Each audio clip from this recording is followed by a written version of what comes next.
আচ্ছা মাঝে মধ্যে হয় না, এই কালকে থেকে আমি সব ছেড়ে দিব, কালকে থেকে আমি 5 ওয়াক্ত নামাজ পড়বো, এগুলো বাদ ওগুলো হয় না? কিন্তু বাস্তবতা দেখা যায় সেটা আর পারা হয়ে উঠে না।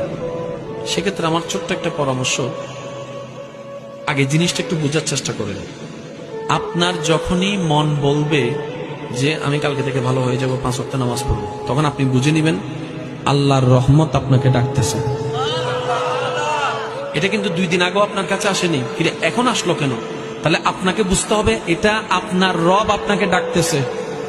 মা গাররাকা বিরাব্বিকাল করিম, বান্দা আয়। কারণ রব তো সরাসরি কারোর সাথে কথা বলবে না, রব কি করে ওই অন্তরের মধ্যে জানাই দেয়, বান্দা মা গাররাকা বিরাব্বিকাল করিম আয়।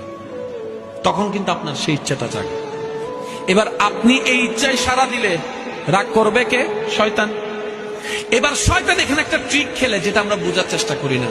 শয়তান বলে আচ্ছা ঠিক আছে, কালকে থেকে পড়বো আর কি। আপনি বলেন যে হ্যাঁ ঠিক আছে, এই কালকেটা আর আসে না।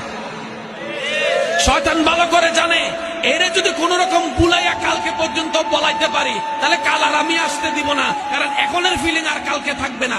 আপনার আমার করণীয় হচ্ছে, এখন মন চাচ্ছে এখন নামাজে দাঁড়ায় যাব, ফরজ নামাজ না থাকলে নফলে দাঁড়ায় যাব, কোরআন তেলাওয়াত করে যাব, দেখবেন যে আপনার কাজ হয়ে যাবে। সুবহানাল্লাহ।